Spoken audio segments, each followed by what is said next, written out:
आपको लगता नहीं है रोड से ज़्यादा बेहतर है कि अगर हम इनलैंड वाटरवे को कंसीडर करें कि पाकिस्तान आपको पता है इंफ्रास्ट्रक्चर जो हैं जी, वो जी। बहुत ही हमारे वीक हैं। पहली बात ये कि हम लोग बहुत उसमें अपने आप को डिग्रेड करते हैं कि हमारा इंफ्रास्ट्रक्चर बड़ा ख़राब है। ये मैं कहूँ थोड़ी सी ज़्यादा पुरानी बात हो। किसी भी कंट्री के लिए कोई भी हम ट्रक निकालते हैं तो उसमें वो राउट गाइडर होते हैं कि हमें बताएं कि याला रोड ज़्यादा अच्छा है, जैसे आप बता रहे थे। गवर्नमेंट के जो कस्टम प्रोसीजर हैं अफ़गान ट्रांजिट में ये किस तरीके से इम्पैक्ट रहता है, लाइक ये ईजी टू डू हो जाता है या डिफ़िकल्ट है? खाली PIR की कन्वेंशन से काम नहीं चलता। उसके सही। लिए जो आपका मुल्क है उसके दूसरे मुल्कों से ट्रांज़िट एग्रीमेंट्स होने चाहिए इन पैरेलल। अस्सलाम वालेकुम। हमारे साथ बड़ी बेहतरीन किस्म की शख्सियत हैं जिनका नाम है मिस्टर यूनिस सिद्दीकी, जो कि बहुत ही अच्छे और उनका जो एक्सपीरियंस है regard this information cross the world trade के हवाले से, और साथ ही उन्हें TCS की स्ट्रेटजिक हेड भी वो रह चुके हैं। और जिस फर्म में वो काम कर रहे हैं वो फर्म है एशियन सेंट्रल एशियन रिपब्लिक। सेंट्रोलॉजिस्ट रिपब्लिक। सेंट्रोलॉजिस्ट यस यस जी, जी, यस। तो सेंट्रोलॉजिस्ट। सर आप अपने बारे में कुछ बताना चाहेंगे हमें, पर्सनल लाइफ के बारे में और प्रोफेशनल लाइफ के बारे में, इनसाइट्स कि आपने किस तरीके से पर्सनल लाइफ से प्रोफेशनल लाइफ सेलेक्ट की और हाँ, आपको लगा कि भाई लॉजिस्टिक लाइफ में ही जाना है मुझे अब? सही है, अच्छा सवाल है। लेट्स से पहली बात तो ओरिजिनली बता दूं कि मैं बाय क्वालिफिकेशन MSc फिज़िक्स हूँ। तो गुड। जब मैं यूनिवर्सिटी में था तो उस वक्त मेरा कोई ऐसा सोचा भी नहीं था कि हम कोई लॉजिस्टिक्स की फील्ड में जा रहे होंगे, ना मुझे इसका कुछ पता था। लेकिन ये ज़रा पुरानी बात हो गई, जस्ट लाइक आज से कोई 35 साल पहले 1991 में, जबकि कोई ये फील्ड के तौर पे ये मानी नहीं जाती थी और ये एडिट सपोर्ट फंक्शंस होते थे खाली। सही। तो उस वक्त जब मैंने किया फिज़िक्स, तो उस वक्त मुझे कुछ चांस मिला कि मैं एक मल्टीनेशनल कंपनी यूनिलीवर में मेरा सर बहुत अच्छी एंट्री कंपनी मिली। है। वास्ट हाँ, ये प्रोडक्ट्स हैं तो है, इनके। It's very nice company. या। तो वहाँ उसमें मेरा मतलब मेरी जॉब हो गई थी और शुरू में मैं दूसरे फंक्शंस में था, लेकिन फिर कुछ 2-3 साल 4 साल के बाद उन्होंने मुझे लॉजिस्टिक्स में ट्रांसफ़र किया। सो वहाँ यहाँ से से फिर मेरा स्टार्ट हुआ एक फिर। लॉजिस्टिक्स का एक करियर स्टार्ट हुआ। और मैं प्योरली अपने आप को लॉजिस्टिशियन भी नहीं कहूँगा, it's more like a logistics come supply chain. और इतनी अब सीनियर लेवल पर आ जाते हैं तो फिर तो वो जनरल मैनेजमेंट होती है, कोई भी चीज़ है, बिजनेस डेवलपमेंट है या उस तरह की चीज़ है। लेकिन हैविंग सेड दैट, लॉजिस्टिक्स में शुरू में जो उस वक्त मेरा पहला प्रोजेक्ट जो था, ये वॉल्स आइसक्रीम लॉन्च हो रही थी तो पाकिस्तान में, तो उसका जो है पूरा एक कोल्ड चेन के लॉजिस्टिक्स का सिस्टम बनाना था, तो मैं उस टीम का हिस्सा था और बड़े मैंने इसमें समझे कोल्ड चेन के कि हवाले से मुझे लाइक जी, काफ़ी जानना है कि हमारे यहाँ पाकिस्तान में, क्योंकि पाकिस्तान आपको पता है इंफ्रास्ट्रक्चर जो हैं जी, वो जी। बहुत ही हमारे वीक हैं, बहुत ही ख़राब हैं। तो किस तरीके से कोल्ड चेन चल सकती है? लाइक आपको पता है एक चीज़ को टेम्परेचर रिक्वायर्ड होता है और टेम्परेचर का भी एक लिमिट होता होगा, अगर वो क्रॉस हो जाए तो हम फिर जी, जी। किस तरीके से डील करते हैं ऐसी जी, देखिए, सिचुएशन में? कोर्ट से पहली बात ये कि हम लोग बहुत उसमें अपने आप को डिग्रेड करते हैं कि हमारा इंफ्रास्ट्रक्चर बड़ा ख़राब है। ये मैं कहूँ थोड़ी सी ज़रा पुरानी बात होगी, ठीक है। हमारा इंफ्रास्ट्रक्चर ख़राब था और उसमें आहिस्ता आहिस्ता जो प्राइवेट सेक्टर ने अपनी इन्वेस्टमेंट्स की हैं और वो आ रहा है, ठीक है। इम्प्रूवमेंट की गुंजाइश है और वो तो हमेशा रहेगी और हमारे पास सही। गैप ज़रा ज़्यादा है। लेकिन ये कि इतना कोई अब ख़राब इंफ्रास्ट्रक्चर नहीं है। जो अगर आप कभी मार्केट में जाएँ तो आपको बहुत ज़्यादा हर जगह आपको रेफ्रिजरेटेड प्रोडक्ट्स मिलेंगे, फ्रोज़न प्रोडक्ट्स मिलेंगे, आइसक्रीम्स हैं, फ्रोज़न फूड्स हैं, बिल्कुल। वेजिटेबल्स हैं, प्रोसेस्ड मीट्स हैं, हर चीज़ है। तो ये इंफ्रास्ट्रक्चर है, तभी ये तमाम चीज़ें आपको अवेलेबल हो रही हैं, ठीक है। सही है। सर आप मुझे ये बताएं अफ़गान ट्रांजिट के हवाले से आपका यानी जी, जी। क्या लाइक रहा है एक्सपीरियंस, क्योंकि आप अफ़गान अफ़गान भी गए हैं तो वो बताता पूरा हूँ। रोड और वो पूरे एक्सपीरियंस ना मुझे सुनना है, जी, like ji, ji. It's so यार न्यू है कि भाई इससे लर्निंग बहुत मिलेगा। जी, जी, जी। अफ़गान ट्रांज़िट जो है हमारे पाकिस्तान की लॉजिस्टिक्स एक बड़ा इम्पोर्टेंट एक पिलर है अशरा से, क्योंकि अफ़गानिस्तान एक लैंडलॉक कंट्री है, हमारे साथ लगी हुई है, हमारा हमसाया मुल्क है। तो उनकी जो भी लॉजिस्टिक्स है वो आज से नहीं बल्कि हमेशा से जो है ना इसी रूट से जा रही थी। जो भी उनके समुद्री ट्रेड होगा दूसरे दुनिया के दूसरे मुल्कों के साथ, वो उसका यही रूट था पाकिस्तान से, कराची से, ठीक है। सही। अब कुछ उनके जो परसेंटेज है एक है जो कि शिफ्ट हो रही है, ईरान की तरफ भी वो लोग गए हैं, लेकिन पहले ईरान से उनका कोई ख़ास एक्सेस नहीं था, तो पाकिस्तान ही उनका रूट था। इस वजह से पाकिस्तान में अफ़गान ट्रांज़िट एक हमेशा से रही है। कुछ इनफॉर्मल थी, या लोग जो इस सेक्टर के होते हैं, जो इस फील्ड के होते हैं, उन्हें जी। मालूम होता है कि ये चल बिल्कुल। रहा है, और जिन्हें नहीं होते उनके लिए ज़रा एक बिल्कुल नहीं अनोखी होता है, चीज़ हाँ। होती है कि ये क्या है, ठीक बिल्कुल है। सही। अब एक नई चीज़ जो हुई तो इस वजह से ये चल रहा था, और इसमें सारे आपके गवर्नमेंट सेक्टर होता है, कस्टम्स की प्रोसेसेस बनी होती हैं, NLC वाले इसमें इन्वॉल्व होते हैं, वो बहुत चीज़ों को कंट्रोल कर रहे होते हैं। गवर्नमेंट एंगल से। अच्छा, ये जो गवर्नमेंट के जो कस्टम प्रोसीजर हैं अफ़गान ट्रांजिट में, ये किस तरीके से इम्पैक्ट रहता है? लाइक ये इजी टू डू हो जाता है या डिफ़िकल्ट है? देखिए, डिफ़िकल्टी लेवल इसलिए आ जाती है कि जब अफ़गान ट्रांजिट, अब आप किसी दूसरे मुल्क का कार्गो जब आपके मुल्क से ट्रांजिट कर रहा होता है ना, तो उस पे उन्होंने आपको ड्यूटी नहीं पे की होती, ठीक है, क्योंकि वो तो ट्रांजिट है, गुजर रहा है यहाँ से, आपका कार्गो नहीं है जो आप ड्यूटी नहीं देते। तो उसमें हमारे यहाँ जो ओवरऑल एक माहौल इस किस्म का है कि वो ट्रांजिट में से बहुत सारे कुछ परसेंटेज कार्गो गायब हो जाता है, ठीक है, यानी वो बगैर ड्यूटी के आया और वो अफ़गानिस्तान के लिए गया लेकिन वहाँ पहुँचा नहीं। इसका मतलब है ये कहाँ गया? बहुत सारे हादसात मैंने सुने तो हैं वो कि होते हैं रोड में। जी, तो वो यहीं पे गायब हो जाता है, ठीक है, तो या ये वहाँ करते कौन जाएगा, है वहाँ से लाइक? वापस आ गया, या यहीं पर गया, वहाँ पहुँचा ही नहीं है बोलो, तो तो बहुत सारी मतलब इसमें चैलेंजेस हैं गवर्नमेंट ऑफ पाकिस्तान को, हमारी इकोनॉमी पे नेगेटिव इम्पैक्ट पड़ता है, लेकिन उसके लिए फिर कोई कंट्रोल सिस्टम्स बीच में गवर्नमेंट को लगाने पड़ते हैं, कस्टम्स को और दूसरी सिक्योरिटी इदारों को सब तो इसलिए वहाँ पर फिर जो अफ़गान के लोग होते हैं, जा रहे होते हैं, उनको चैलेंजेस का सामना आता है, ठीक है, मतलब आप उनसे कस्टम बोलेगा आप हमें गारंटीज रखाएं पहले, अगर बिलफर्ज एक चीज़ 100 रुपये की, उसके बाद 20 रुपये ड्यूटी है, तो बोलेंगे 20 रुपये की आप गारंटी हमारे पास रखाएं, जब आप क्रॉस कर लेंगे और प्रूफ आ जाएगा कि आपने क्रॉस कर लिया वो तो रिटर्न हो रिलीज़ जाएगा, रिफंड करेंगे, हो ठीक है, तो उसमें आपकी सही। कैश फ्लो की इन्वॉल्वमेंट्स आ जाती हैं, ठीक है, फिर और इस तरह के आप हर ट्रक वालों को नहीं दे सकते, तो वो स्पेशलाइज्ड होते हैं जिन्होंने कि गवर्नमेंट के साथ एक अपने बॉन्ड यानी एक गारंटीज रखाई हुई होती हैं कि अगर कुछ हो गया या माल गायब हो गया तो हम जिम्मेदार होंगे, तो उनको कहते हैं बॉन्डेड कैरियर। ये एक अलग, ये समझे कि ट्रकर्स तो वही होते हैं लेकिन एक सर्टन लाइसेंस है, ये एक फील्ड है, इसको बॉन्डेड कैरियर बोलते हैं। जिस तरह कस्टम बॉन्ड होता है कि आप कस्टम बॉन्ड में बिल्कुल बगैर ड्यूटी बिल्कुल। माल रख सकते हैं, इसी तरह आप इसको ट्रांसपोर्ट कर सकते हैं across Pakistan in bounded warehouse भी इन होते हैं। बॉन्डेड कैरियर, ठीक है, ये तो bonded bonded ware carrier house होता है और बिल्कुल बॉन्डेड बिल्कुल, ट्रांसपोर्टर ये भी वैसे होते हैं। है। तो ये बॉन्डेड कैरियर्स जो हैं ये फिर आपको कराची पोर्ट से मूव करके सारे जो है ये तोरखम्त या चमन बॉर्डर से अफ़गानिस्तान में दाखिल होते हैं, तो फिर इसलिए आपके इसके लिए एक पूरी प्रोसीजर आ जाता है। नॉर्मल है, जी। किसी भी दुनिया किसी भी मुल्क में अगर कोई दूसरे कार्गो इस तरह से ट्रांजिट करता है तो उसके प्रोसीजर्स होते हैं, वो हमारे यहाँ भी हैं, ठीक। सर, इनलैंड वाटरवे और रोड जो है, इनसे आपको लगता नहीं है रोड से ज़्यादा बेहतर है कि अगर हम इनलैंड वाटरवे को कंसीडर करें? जबकि कुछ मैंने देखे भी रिवर्स भी हैं हमारे जो कनेक्ट होते हैं अफ़गान से ना, और नहीं नहीं आपने नहीं, नहीं, हमारे पाकिस्तान में कोई इनलैंड वाटरवे का कॉन्सेप्ट नहीं है, सोर्स नहीं है, कुछ ठीक भी है, नहीं है। वो और कैनाल भी है वहाँ का एक फेमस, नहीं कुछ कैनाल, नहीं, केनाल तो हैं सारी वो, लेकिन वो तो आप कनेक्टिविटी क्यों नहीं अफगानिस्तान बन की बात पाती? कर रहे हैं, वो केनाल तो अभी अंडर कंस्ट्रक्शन है, लेकिन ये कि वाटरवेज का यहाँ पर कोई लेना देना नहीं है कि ना यानी पाकिस्तान में पाकिस्तान में वाटरवे अवेलेबिलिटी ही नहीं है हाँ उसकी दरिया हैं, कनेक्टिविटी। वाटरवेज नहीं, वाटरवेज मीन ऐसी जिसके अंदर के आप कश्तियाँ चला रहे हो या कार्गो सही। वेसल्स आपके चल रहे हो, तो ऐसा कुछ यानी वो पाकिस्तान में हमारे नहीं। पास सोर्स ही नहीं है, यानी उसके सोर्सेस नहीं है, इस वजह से नहीं है, या फिर हमारे पास पानी वो या समझे का वो जो फ्लो वो है, वाला जो डेप्थ रिक्वायर्ड होती है, वही नहीं है। हमने वो वाला इंफ्रास्ट्रक्चर डेवलप नहीं किया हुआ, अच्छा। ठीक है, जब हम के देखते हैं आपको पाकिस्तान के पता हो कि हर जगह बैराजेस खड़ी हुई हैं पानी की डिस्ट्रीब्यूशन के लिए और इरिगेशन सिस्टम्स के लिए, जो हमारा पाकिस्तान का हम कहते हैं दुनिया का सबसे बड़ा इरिगेशन सिस्टम है मैन मेड, तो उस पर जितने भी दरिया सिंध आपका मेन है जो आ रहा है उस पर अपने बैराजेस लगाई हुई कि पानी को रोकते हैं, डाइवर्ट करते हैं, सही। तो इस वजह से उस पर से बोटिंग नहीं हो सर, सकती। एक्सपीरियंस बताएं आप अपना, जब आपने स्टार्ट किया जी। लाइक पाकिस्तान से अफ़गान का विज़िट, आप जी। काफ़ी आगे तक गए, जी, तो 5000 किलोमीटर आपने पूरा यानी उसको जी जी लाइक ज़रूर। कवर किया, तो आप उसका एक्सपीरियंस बताएं वहाँ पर लोगों का, लाइक आप जब लोगों से मिले एक्सपीरियंस कैसा रहा, वहाँ का कल्चर कैसा था, रोड इंफ्रास्ट्रक्चर कैसे थे और चीज़ें, यानी आपको फील कैसा आया, प्लेसेस कैसी थी, यानी वहाँ पर टूरिज्म प्लेस भी है या नहीं, या वो लाइक सिर्फ रोड ट्रांसपोर्टेशन के लिहाज से उसे देखा जा सकता है, सिर्फ वर्किंग पॉइंट ऑफ व्यू से, तो थोड़े से एलिब्रेट जी करें ज़रूर आप। बताऊँगा। मैं भी पिछले मैंने ये दिसंबर के महीने में मैं एक 10-12 दिन में अफ़गानिस्तान में था, कुछ अपने मैं अपने प्रोफेशनल काम 2024 से गया था। जी 2024 जी अभी राइट, इसी अभी लास्ट रिसेंटली आ 24 रही जी है आपका वेरी एक्सपीरियंस में, रिसेंटली, बिल्कुल। ठीक है, तो बल्कि इनफैक्ट मैं जनवरी के फर्स्ट वीक में ही वहाँ से वापस आया था। तो ये ओवरऑल जो है हमारे यहाँ लोगों के दिल में ज़्यादा होता है कि अफ़गानिस्तान जा रहे हैं तो पता नहीं किधर जा रहा है, बिल्कुल ज़िंदा बिल्कुल वापस आएगा नहीं आएगा, ठीक है, बिल्कुल। तो ये होता है। लेकिन मेरा क्योंकि पास्ट एक्सपीरियंस अफ़गानिस्तान में रहा है, मैं 2010, 11, 12 में मैं अफ़गान ट्रांजिट करता रहा था और वहाँ मैं कई दफ़ा गया था, तो इस वजह वहाँ तो उस वक्त वॉर कंडीशन थी, तो उसमें भी चले गए थे, तो इसलिए उसके मुकाबले में अब तो एक मतलब कोई प्रॉब्लम ही नहीं थी मुझे, ठीक है।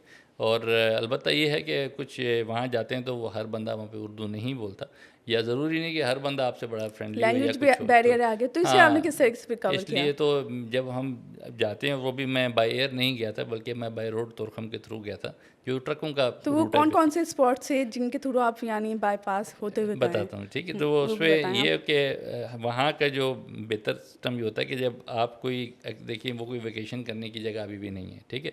ये नहीं कहूँगा कि खूबसूरत जगह नहीं है, खूबसूरत जगह वहाँ बहुत ज़्यादा है, ठीक बहुत है, बहुत है, लेकिन वो वेकेशन के लिए अभी वेकेशन रेडी नहीं है। और वहाँ पे लोकल अपने लोग तो चले जाते होंगे, लेकिन ये कि फॉरेनर्स आएँ या खुसूसन पाकिस्तानी जाएँ तो आपको नहीं पता कि आपके कौन बंदा आपके साथ किस तरह बिहेव करे। अदरवाइज़ के वैसे तो नॉर्मली होता है।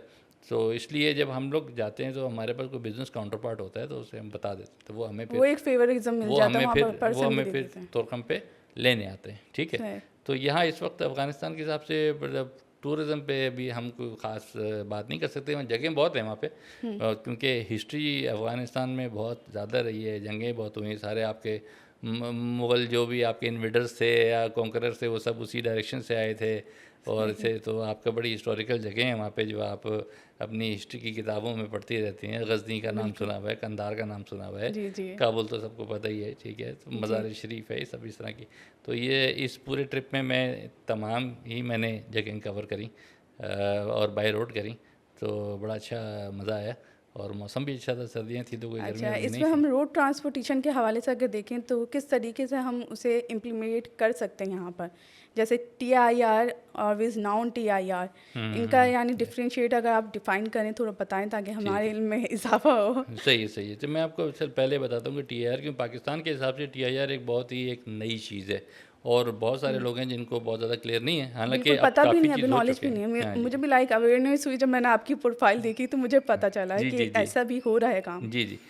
लेकिन अब चलें, पाकिस्तान में भी अब जनरल नॉलेज आ गई है, ठीक है। TIR बेसिकली एक यूनाइटेड नेशन की कन्वेंशन का नाम है, ठीक है। और वो ये फ्रेंच एब्रीविएशन है, कहते हैं ट्रांसपोर्टियो इंटरनेशनल रोटे, वो इंग्लिश में बोलेंगे इंटरनेशनल रोड ट्रांसपोर्ट, ठीक है। तो UN कन्वेंशन है, और इसका कोई शुरुआत यूरोप से हुई थी। इसका बेसिक मकसद ये था कि यूरोप में बहुत छोटे छोटे मुल्क हैं, और हर थोड़ी देर जाके मुल्क का बॉर्डर चेंज हो जाएगा, दूसरा मुल्क आ जाएगा, तो उसमें आप कहें कि जी हर जगह वो चेकिंग करेगा, ट्रक को खोलेगा, क्या ले जा रहे हो क्या नहीं सही। ले जा रहे हो, तो वो मूवमेंट बहुत ही मुश्किल थी। तो उन्होंने उसकी आसानी के लिए कन्वेंशन बनाई, ठीक है, जो मुख्तलिफ अपने समझें कि मराहल से गुजरती हुई फाइनल जो उसकी शक्ल निकली वो 1975 में थी, वो उसको TIR कन्वेंशन, ठीक है। तो TIR कन्वेंशन के तहत जो है उसमें इन ए नट शेल बेसिकली कि अच्छा, आप, इसमें डॉक्यूमेंटेशन भी एक ही जी रहती है? डॉक्यूमेंट बता रहा हूँ। तो उसमें ये होता है कि आपके जब आपने पॉइंट ऑफ लोडिंग पे जब आपने अपनी गाड़ी लोड कर दी और उसको आपने कस्टम ने इंस्पेक्शन के बाद सील कर दिया, फॉर सही। एग्जांपल आपने कराची से लोड करी और आप कराची पे एक टर्मिनल पे, कस्टम टर्मिनल पे चले गए, वहाँ पे उन्होंने आपके उनके सामने आपने कार्गो को लोड किया, उन्होंने कहा कि जो आपने डिक्लेयर किया वही इसमें लोड है, उसमें कोई कॉन्ट्राबैंड नहीं है, कोई इस तरह की कोई प्रोहिबिटेड चीज़ें नहीं हैं, और एज इट इज़ जो डॉक्यूमेंटेशन सारे कागजात पूरे हैं, तो सही। वो सील हो जाता है, और कम पाकिस्तान कस्टम उस पर अपनी सील लगा देगी, ठीक है। सही। आपने जो बंद किया ताले लगाए, उन्होंने सील लगा दी। अब आपका ट्रक जो है ना वो सील्ड है, तो पाकिस्तान कस्टम की सील को अफ़गानिस्तान कस्टम भी ऑनर करेगा, उज़्बेकिस्तान भी करेगा, और अगर वो जिस जिस मुल्क में जाएगा वो सब ऑन वो उसे करेंगे। ऑनर, सिग्नेटरी कंट्रीज इसमें तकरीबन सही। 72 हैं इस वक्त, ठीक है, 72 या 73 हैं, चेंज बढ़ती रहती हैं। तो इसमें तो तकरीबन समझें कि सारा यूरोप है, सारा सेंट्रल एशिया है, चाइना है, इंडिया, पाकिस्तान और ये अपना मिडल ईस्ट है, ये सभी कुछ इसमें है। तो 72 मुल्क हैं जहाँ के आपका टेक्निकली स्पीकिंग अगर आपके पास TIR है तो आपका ट्रक जा सकता है, जिसमें कि पाकिस्तान कस्टम की सील को ऑनर किया जाएगा और वो खोलेगा नहीं। अच्छा, अभी ठीक, तक कोई ट्रक हमारे पाकिस्तान से मूव हुआ है आगे यूरोप के लिए? आपने जैसे बताया कि हम 72 कंट्रीज़ कवर कर रहे हैं। खैर ठीक है। देखिए यूरोप के लिए एक्सपीरियंस हुआ है टेक्निकली अभी जा तक? सकते हैं, ठीक है, और कुछ क्लेम हैं भी, NLC के कुछ ट्रक्स जो हैं वो टर्की तक गए हैं, अज़रबैजान गए हैं, ठीक है।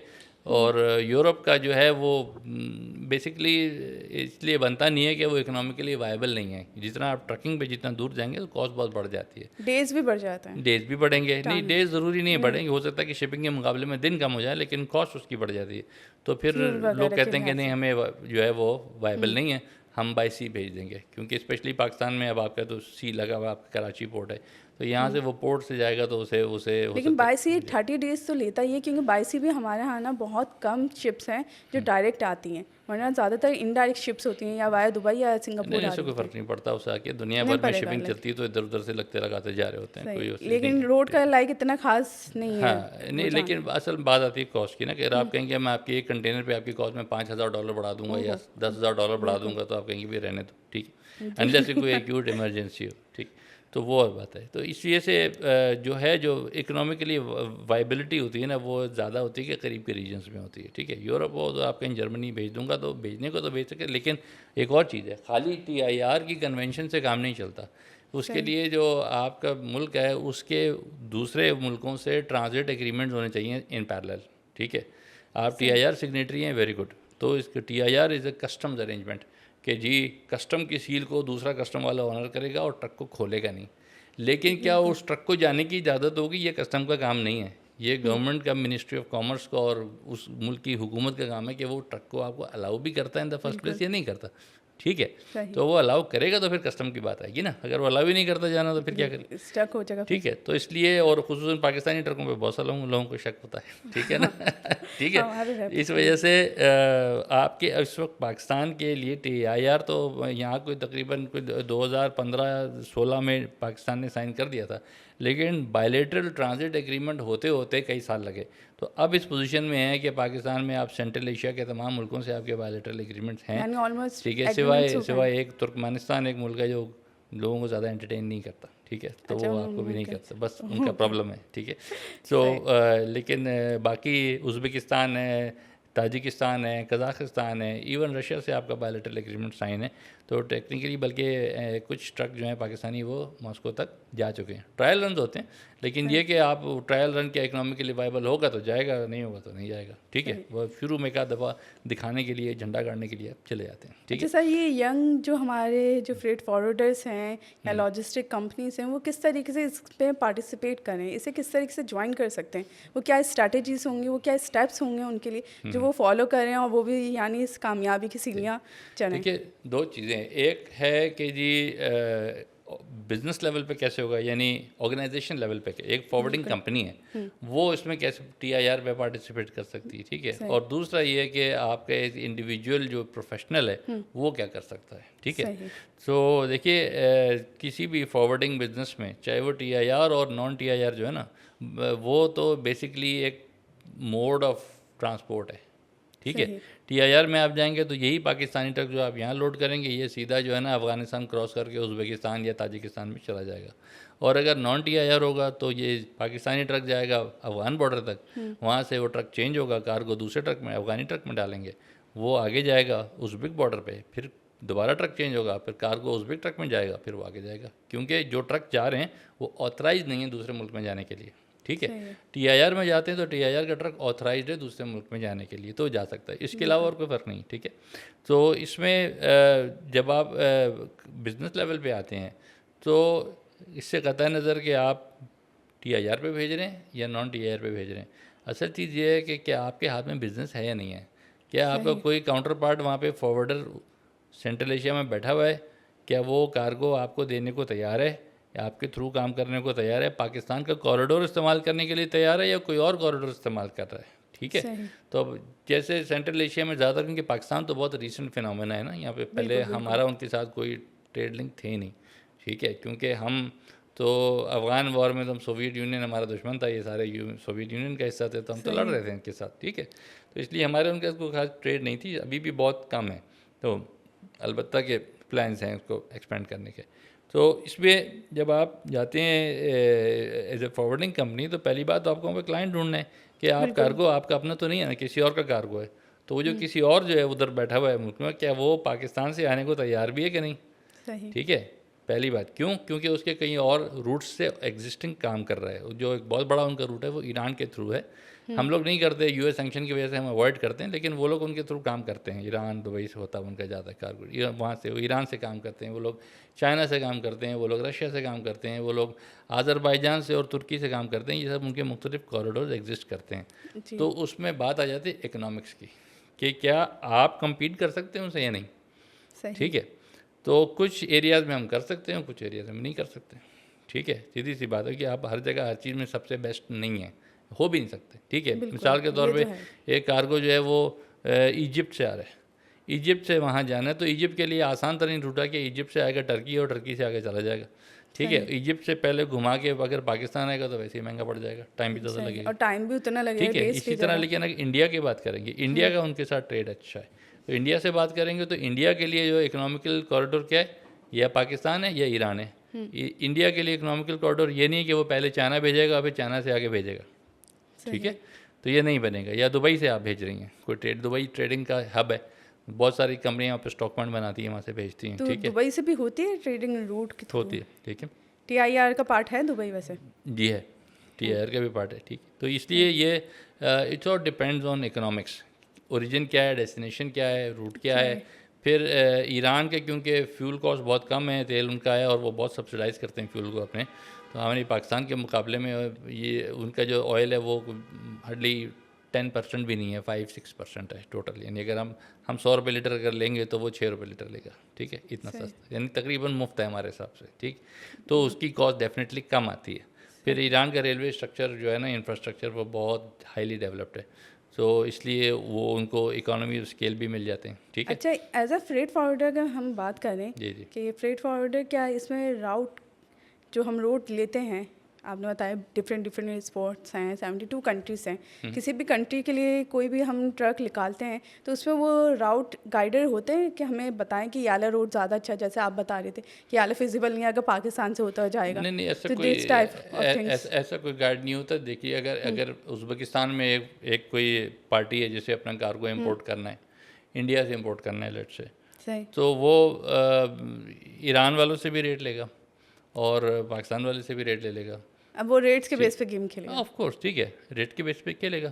हाँ, कुछ कंपनियां ऐसी आ जाती हैं जो ज़रा ग्लोबल लेवल पे काम कर रही होती हैं, तो वो कहते हैं कि यार हम ईरान से नहीं लेकर आएंगे क्योंकि इस पर US सैंक्शन है और हमारा US के साथ बड़ा ट्रेड है, तो अगर हम यहाँ से लाएंगे तो हम किसी जो ना प्रॉब्लम में आ जाएंगे Clash या हो हम पे जाएगा कोई उनके और agreement सैंक्शन पे हम पे भी अप्लाई हो जाएंगी, तो इस वजह से वो ईरान को अवॉइड करते हैं, ठीक है। तो कुछ कंपनियां ऐसी भी हैं जो पाकिस्तान का जब रूट नहीं खोला होता तो ये दुबई से या इंडिया से वो ऑल द वे भेजेंगे चाइना, चाइना से फिर घूम के वापस आएगा, ठीक है, और फिर वो central by Asia default option आएगा इनके बाय पास डिफ़ॉल्ट, भी। क्योंकि और कोई ऑप्शन है, या फिर वो टर्की भेजेंगे और टर्की से आएगा, ठीक है। अब जब तक ये रूट नहीं खुला था तो इस वक्त पाकिस्तान जो है वहाँ से बहुत कॉटन यार्न इंपोर्ट करता है उज़्बेकिस्तान से, ठीक है। उज़्बेकिस्तान में कॉटन होती अच्छा, है। इस कंट्री के बारे में आप मज़ीद बताएं कि इसके लिए इसके साथ हमारा जो है ट्रांसपोर्टेशन के हवाले से या रोड ट्रांसपोर्टेशन के हवाले से, इंपोर्ट और एक्सपोर्ट के क्राइटेरिया में, इसके एग्रीमेंट्स के हवाले से, यानी किस तरीके से पाकिस्तान इन्वॉल्व हो सकता है और क्या बेनिफिट है और क्या चैलेंज हम फेस कर सकते हैं इससे कनेक्ट होने में, किससे?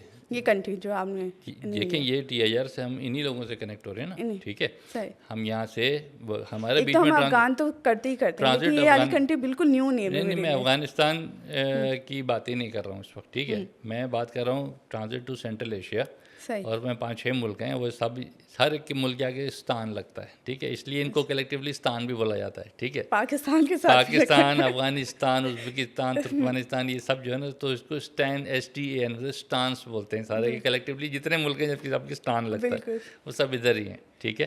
तो इसलिए इन्हीं की मैं आपसे बात कर रहा था कि TIR इन्हीं के लिए, अफगानिस्तान के लिए TIR नहीं है, क्योंकि अफगानिस्तान तो हमारे बायलेटरल में वैसे ही कवर हो जाता है।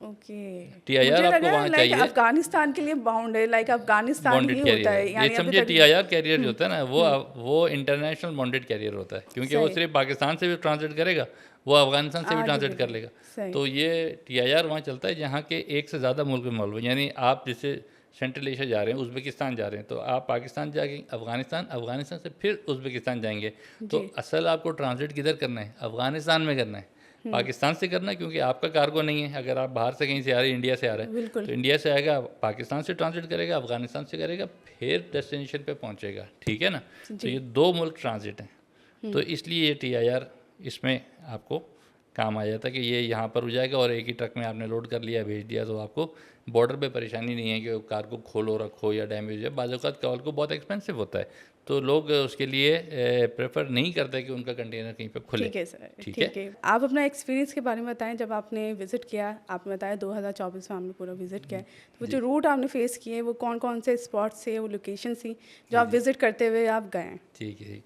जी, मैं गया था अपने एक बिज़नेस ट्रिप के ऊपर, और मेरा ऑब्जेक्टिव ये था कि मैंने वहाँ अफ़गानिस्तान के पूरे रोड्स को भी ऑब्ज़र्व करना था और रूट्स को ऑब्ज़र्व करना था, तमाम बॉर्डर क्रॉसिंग्स को ऑब्ज़र्व करना था, क्योंकि मेरा एक जो इंटरनेशनल ट्रांजिट का जो TIR का जो काम है, तो उस सिलसिले में मुझे मैं अपनी आँखों से देखना चाह रहा था कि कंडीशंस क्या हैं, रोड कंडीशंस क्या हैं, नंबर 1, नंबर 2 सिक्योरिटी कंडीशन क्या हैं, ठीक है, और नंबर 3 ये कि बॉर्डर्स पे क्या काम हो रहा है। फिर मेरे वहाँ पर कोई बिज़नेस पार्टनर्स हैं जिनसे कि मुझे उनसे मिलना था और उनके साथ अपनी एक तरह बिज़नेस की डिस्कशंस SOPs वगैरह बनानी थी, ठीक है, इस तरह की। ये तो इसलिए ये एक मेरा बिज़नेस ऑब्जेक्टिव था। इसके लिए फिर मैंने अपना ट्रिप शुरू किया तुरखम से, ठीक है, यानी बाय लैंड जो है, मैंने कोई बाय एयर टिकट नहीं लिया, बाय लैंड में गया तुरखम से, और वहाँ पे वो मेरे होस्ट जो थे, मेरे बिज़नेस पार्टनर, वो आ गए, उन्होंने मुझे रिसीव कर लिया, ठीक है। वहाँ से फिर हमने गया, तो हम ये पूरे समझे अफ़गानिस्तान में 10 दिन भी नहीं बल्कि एक हफ़्ते के अंदर हमने कोई तकरीबन 4 से 5 हज़ार किलोमीटर हमने ट्रैवल किया बाय रोड, ठीक है। तो अफ़गानिस्तान का हमने जो है वो एक आप नक्शा उसमें लगा सकती हैं अपने साथ, कि जिसमें पूरा हमने एक पूरा सर्कल लगाया अफ़गानिस्तान के गिर्द, जी सर। ठीक है। तो उनकी एक मेन रोड कहलाती है, या रोड है, या ओवरऑल उसको कहते हैं रिंग रोड, अफ़गानिस्तान की मेन रिंग रोड है। जैसे हमारे यहाँ पाकिस्तान में GT रोड होती है, GT रोड है या हाई मोटरवे, तो उनकी एक रिंग रोड है जो कि पूरे अफ़गानिस्तान के गिर्द घूमती है, ठीक है, यानी उसमें हर सही, कुछ वो एक रिंग की तरह बनता जी, है, सही है, वो ऐसा ही है? इट्स लाइक अ सर्कल, ठीक है। जी। तो वो रिंग रोड हमने पूरी, यहाँ से मैं गया तुरखम से जलालाबाद, जलालाबाद से काबुल, काबुल से मज़ार शरीफ, ये तो मेन उनके बड़े शहर हैं। जी। फिर उसके आगे उज़्बेकिस्तान बॉर्डर आ गया, फिर आप हैरतान बोलते वापस हैं। कबूल भी आए, तो फिर आगे जी, आप गए फिर थे ना, क्योंकि वो अब रिंग मुझे हमें जाना था कवर करनी दूसरी थी। साइड पे, बिल्कुल, कंधार साइड बिल्कुल, पे, ठीक है, बिल्कुल। कंधार उधर साउथ में इनके आता है, ये चमन की तरफ नज़दीक है। जी, जी। तो लिहाजा फिर वहाँ से वापस आए, और वहाँ से वापस आके फिर हम गज़नी गए, गज़नी से हम कंधार गए, कंधार से फिर हम फिर हमने एक मुड़ के, और हम ईरान के बॉर्डर के साथ साथ हेरात गए, हेरात, ठीक है। हेरात भी बड़ा तारीख़ी शहर है, और उसमें जो है बड़े आप देखें तुर्कों की तारीख़ में, ईरानियों की तारीख़ में, वो कभी भी ईरान का पार्ट होता था, कभी वो किसका पार्ट था। फिर अफ़गानिस्तान तो समझें कि अब करंट टेरिटरी को अफ़गानिस्तान बोलते हैं, ठीक है। तो फिर उसके बाद उसके आगे तो ये एक जगह है, उसको कहते हैं तुरगुंडी। तुरगुंडी जो है वो तुर्कमानिस्तान का बॉर्डर है। तो इस तरह से अगर मैंने जितना जो ट्रैवल ये पूरा रिंग रोड के अगर घूमा, तो समझे मैंने अफ़गानिस्तान के जितने भी नेबरिंग कंट्रीज़ हैं, जी। उन सब के साथ साथ बॉर्डर। साथ साथ हम लोग जा रहे थे, और कुछ एरियाज़ ऐसे थे कि जहाँ आपको अगले मुल्क की टेरिटरी नज़र भी आती थी, यानी उनके बॉर्डर भी आपने देखे, उनके वो बॉर्डर कौन-कौन से बॉर्डर्स पे थे? तो जा ही रहे 2-3 थे। के नाम ले सकते हैं आप? जी, जी, देखिए स्टार्टिंग सबसे पहले तो पाकिस्तान ही है, जब आप तोरखम से क्रॉस कर रहे हैं तो आप पाकिस्तान से जा रहे हैं, पाकिस्तान का ठीक है। कौन सा? चमन? तोरखम, तुर्कम? तोरखम, ओके। ठीक है। और अच्छा, चमन बॉर्डर किसका है? लाइक चमन बताता हूँ, ठीक है। चमन वो भी पाकिस्तान का ही है, लेकिन वो अच्छा। कोयटा वाली साइड से, तोरखम पेशावर ओके। साइड से, ठीक है। सही। तो जब आप यहाँ से अंदर एंटर हुए अफ़गानिस्तान में, तो अब आप जब ऊपर जा रहे हैं काबुल की साइड पे, तो ठीक है, ताजिकिस्तान बहुत नज़दीक नहीं है, लेकिन इन जनरली अगर आप उसकी टोटल टेरिटरी को उठा लें तो आप ताजिकिस्तान वाली साइड से गुजर रहे हैं, ठीक है। यानी ये वो टेरेन है जो एक्सटेंड करती है ताजिकिस्तान के अंदर तक, ठीक है। यानी वही पहाड़ी इलाके वही चल रहे हैं जो इनके एक उनका फेमस पहाड़ी सिलसिला है, मैं भी बताता हूँ, याद आएगा मुझे, तो वो एरिया है इसका, ठीक है। फिर आप इसके पैरेलल जाते जाते जब आप मज़ार शरीफ पहुँच गए और वहाँ से आप हैरतान तक गए, तो हैरतान जो है उज़्बेकिस्तान का बॉर्डर आ गया है, ठीक है। तो इधर से तुर्कमानिस्तान ताजिकिस्तान है, आगे उज़्बेकिस्तान है। तो पाकिस्तान से शुरू हुए, और फिर ताजिक से बॉर्डर के साथ साथ होते हुए आप उज़्बेकिस्तान के बॉर्डर को एक्चुअली टच करा, जो बॉर्डर क्रॉसिंग पॉइंट है जो हैरतान है। तो फिर वहाँ से जो भी, क्योंकि हमारा मेन जो क्रॉसिंग है वो हैरतान होती है। बाय द वे जो ताजिकिस्तान की तरफ जो रोड जाती है, जो बॉर्डर क्रॉसिंग है, उसका भी बड़ा यूनिक सा नाम है, आपको वो है शेर खान बंदर, ठीक है। अब आप कहेंगे शेर भी और बंदर भी है, ठीक है, तो ये इसका कौन सी लॉजिक क्या चिड़ियाघर है? है? ठीक है। तो एक आपको पता कि पठानों में एक शेर खान तो नाम होता है, ठीक है, तो शेर खान तो ये हो गया। बंदर बंदर नहीं है वो, बंदर हम उर्दू में बंदर बोलते हैं, बंदर अच्छा। ठीक है। ये जैसे आप कहेंगे कराची को आप सलीस उर्दू में बोलेंगे, कराची पोर्ट नहीं बोलेंगे, कराची की बंदरगाह बोलेंगे, सही है। ठीक है। अच्छा, तो सी बंदरगाह पॉइंट जो ऑफ है ना, व्यू से। ये सलीस उर्दू में या पर्शियन में ये पोर्ट को बोला जाता है, सही। ठीक है, सी पोर्ट को बंदर। तो शेर बंदरगाह। खान बंदर का मतलब है शेर खान की वो पोर्ट, उनकी जो है जो बॉर्डर क्रॉसिंग है या इनका एंट्री पॉइंट है ताजिकिस्तान के साथ, तो शेर खान बंदर उधर है, ठीक है, तो उसका नाम है शेर खान बंदर। और अगर आप ईरान वाली साइड पे, इनका ईरान की जो सबसे बड़ी पोर्ट है उसका नाम है बंदर अब्बास, तो वहाँ कोई बंदर वंदर नहीं बैठे हुए भाई, ठीक है। इट साउंड लाइक अ बंदर but it it's is a बंदरगाह। इट्स द सेम वर्ड, या सेम वर्ड, ठीक है, लेकिन वो उसके मीनिंग ये पर्शियन में आते हैं तो मुख्तलिफ हो जाते हैं, बंदरगाह वाले मतलब बिल्कुल, है, ठीक है, काफ़ी सारे वर्ड्स हैं जो ठीक सिमिलर है। होते फिर हैं। जब आप वापस आए जब गज़नी, और गज़नी से हिरात, तो चमन वाली साइड के नज़दीक आ गए हम लोग, तो ये सारे अगेन पाकिस्तान का बॉर्डर चल रहा है, ठीक है। ठीक है। फिर उससे आप हिरात से आप वेस्ट की तरफ जाते हैं और वो अपना तुरकुंडी की साइड पे जाएंगे और हिरात की साइड पे जाएंगे, तो ये सारा आप ईरानियन साइड पे आ गए। तो यानी एक ही ट्रिप के अंदर एक साइड पे समझें कि we were touching Uzbekistan and Tajikistan borders and the other side we were touching Iranian and Turkmenistan border, ठीक है। अब ये इतने सारे नाम में आप डेफिनेटली कंफ्यूज हो गई होंगी, तो आपको ज़रा देखना पड़ेगा, ठीक है। बहरहाल ये क्या मैं, ये तो ओवरऑल जर्नी की बात हो गई। फिर ये कि जहाँ तक आपने कहा कि एक्सपीरियंसेस क्या रहे लोगों के साथ, one to one, people to people contact, ठीक है, तो अल्हम्दुलिल्लाह मुझे नहीं लगा कि मैं गैरों में हूँ, बिल्कुल नहीं लगा, ठीक है। अलबत्ते कि यहाँ तक कि वो लोग ज़बान नहीं बोलते हमारी, तो हर अफ़गानी उर्दू नहीं बोलता, याद रखिए, ठीक है, उनकी ज़बान दरी ज़बान है उनकी, जो दरी ज़बान है, जो बहुत पश्तो और फ़ारसी का मिक्सचर है, लेकिन ज़्यादा फ़ारसी की तरफ है, ठीक है। इसे फ़ारसी की ज़रा एक वर्जन कह लें इसे, दरी ज़बान। तो ये दरी ज़बान बोलते हैं वट एवर, लेकिन वहाँ पे कुछ ऐसे हैं जो कि इंग्लिश भी बोलते हैं, उर्दू भी बोलते हैं, क्योंकि यहाँ के गए हुए हैं या पढ़े हुए। तो जो मेरा वहाँ पे एक पॉइंट ऑफ कांटेक्ट था जो मुझे ले लेके घुमा रहा था, वो 3-4 साल 6 साल कराची में रह कर गया, तो वो तो उर्दू भी बोलता है, इंग्लिश भी बोलता है, दरी भी बोलता है, ठीक है। तो पश्तो इसलिए वो मल्टीलिंगुअल वहाँ पर इन्वायरमेंट होता है, ठीक है। तो ये था। फिर वो जो मेरे होस्ट थे उन्होंने मुझे किसी होटल में नहीं ठहरने दिया, मैं उनके घर में भी नहीं, बल्कि मैं उनके फार्म हाउस में ठहरा था। उनका एक फार्म हाउस है काबुल के बाहर, क्योंकि ये अच्छे वेल एस्टेब्लिश बिजनेसमैन हैं, ठीक है। तो उनके फार्म हाउस में ठहरे, जहाँ के आपके पूरे बाग भी हैं और इस पूरी टाइप से तरीके होता से है। उन्होंने आपको तो वो अपनाया तो वाली एक फीलिंग्स दी हैं, ज़बरदस्त पार्टी हो गई बिल्कुल ठीक है ना, आपने फुल एंजॉय किया होगा। ऐसे ही ज़बरदस्त इन्जॉय किया। और फिर वो मेहमान नवाज बहुत है माशाल्लाह, ठीक है। आपको खाना खिलाना तो दूर की बात है, अगर आप बाज़ार में जा रहे हैं और आपने किसी चीज़ को ज़्यादा इंटरेस्ट से भी देख लिया ना, वो आपको लेके तो वो आपको ख़रीद के दे देगा कि यार ये इसको पसंद है, ठीक है। मैंने बताइए कि वो यू नॉट लेट यू पे, कि अगर मैंने कहीं से चिलगोज़े भी खरीद ली तो उसने मुझे उसके भी पैसे नहीं देने थे, तो इसे तो मैं कुछ बहुत खरीद काइंड नहीं है वहाँ सकता, ठीक के है ना। लोग। I have to be very careful कि ये नहीं हो। लेकिन एक चीज़ जो मुझे बड़ी पसंद है वो है अफ़गानी बोटी जो होती है चर्बी वाली, हो वहाँ पे हर जगह उन्होंने इतनी खिलाई, क्योंकि उनका बड़ा वो एक बड़ा पॉपुलर फूड है वहाँ भी, उस पर मेहमान आते हैं तो मेहमान नवाजी में और ज़्यादा करते हैं वो। तो हर जगह वो तो मतलब ये कि खा के इंतहा हो गई, ठीक है। तो इसलिए ये था कि बहुत मेहमान नवाजी भी मैंने देखी। ये भी फिर ये होता है, चलें मैं कहता हूँ शायद ये मेरे बिज़नेस कॉन्टैक्ट थे, मेरे बिज़नेस काउंटर पार्ट थे, तो मुझे मतलब मैं उनका मेहमान था तो वो मेज़बानी कर रहे थे। लेकिन अदर देन दैट जो उनके जानने वाले लोग थे, जो कि जिनसे मैं ज़िंदगी में पहली और आखिरी दफ़ा मिला हूँगा, तो उनसे भी मिलके ये बिल्कुल अजनबियत वाला एहसास नहीं था, ठीक है। और यहाँ पर कई जगह ऐसा हो कि तालिबान की चेक पोस्ट भी आ रही थी, जिस पे कि वो चेकर मेरा पासपोर्ट देखते थे कि पाकिस्तानी है, तो उन्होंने भी कोई रिएक्शन नहीं दिया कि ये पाकिस्तानी कहाँ से आ गया भाई, इसको निकालो बाहर करो, ठीक है। तो कुछ भी नहीं था। तो अल्हम्दुलिल्लाह I felt very safe over there. लेकिन तमाम एरियाज ऐसे नहीं हैं, ठीक है। तो यू हैव टू यानी कुछ एरियाज हैं जो ऑब्वियसली डेंजर जोन में वो तो आते हैं। पाकिस्तान में भी है। बिल्कुल। Thank you so much UN साहब, आप आए, आपने काफ़ी अच्छा इन्फॉर्मेटिव हमें इन्फॉर्मेशन दी रिगार्ड अफ़गान ट्रांजिट, जिसके बारे में बिल्कुल नॉलेज नहीं थी, उसके वहाँ के लोगों के बारे में, एग्रीमेंट के बारे में, रोड ट्रांसपोर्टेशन के बारे में आपने काफ़ी इन्फॉर्मेटिव दिया।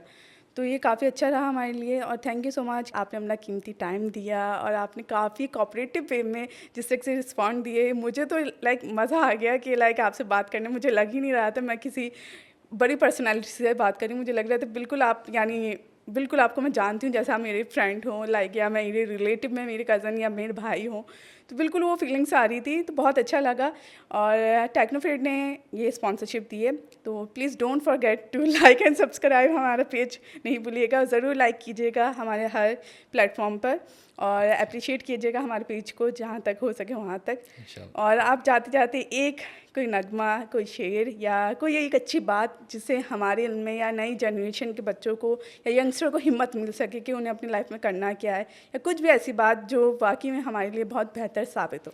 मैं एक जुमला कहूँगा जो मैं अक्सर औकात मैंने अपने कई जगह मैंने ईमेल्स में भी मैं जो है ना नीचे आधा सिग्नेचर के नीचे पार्ट मैंने उसके बनाए हुए, ठीक है। और वो स्पेशली जो हमारे जो यंग प्रोफेशनल्स हैं उसको वो सोचें, उसे समझें, और आई एम श्योर कि उनको वो बात समझ में आएगी, ठीक है। वो ये है कि if you change the way you look at things, बहुत अच्छा है, ठीक ये है। बहुत अच्छा है। If you change the way you look at things, the things you look at will change. ठीक है, सुपर सर, ठीक है। Super, the Thank- best ending of the show. सही, थैंक यू। तो और व्यूअर्स के लिए मैं एक मैसेज दूंगा कि ये एक बड़ा अच्छा इनिशिएटिव है, स्पेशली यंग लॉजिस्टिशियंस के लिए और यंग प्रोफेशनल्स के लिए। और इसको आप ज़रूर फॉलो कीजिए। आई एम श्योर कि इसमें आपको बहुत सारी नई और अच्छी चीज़ें सुनने को मिलेंगी, समझने को मिलेंगी। और आपको कुछ नहीं होगा, कोई आपको कोई पीएचडी की डिग्रियां नहीं मिल जाएंगी, लेकिन ये कि एटलीस्ट आपकी कुछ नॉलेज में इजाफा होता रहेगा। तो इसको ज़रूर आप लाइक करें, सब्सक्राइब करें, शेयर करें। Thank you so much. हमारे अभी फ्यूचर में काफ़ी सारे एपिसोड आने वाले हैं ऑन प्लेस, और हम आउटसाइड भी थोड़े बहुत अपने एपिसोड प्रोड्यूस करेंगे और लॉन्च करेंगे, जिसे आप देखना ना भूलिएगा। Please like our page on all pages, LinkedIn and Facebook, Instagram. Don't forget to subscribe it, और don't forget to watch our videos. Thank you.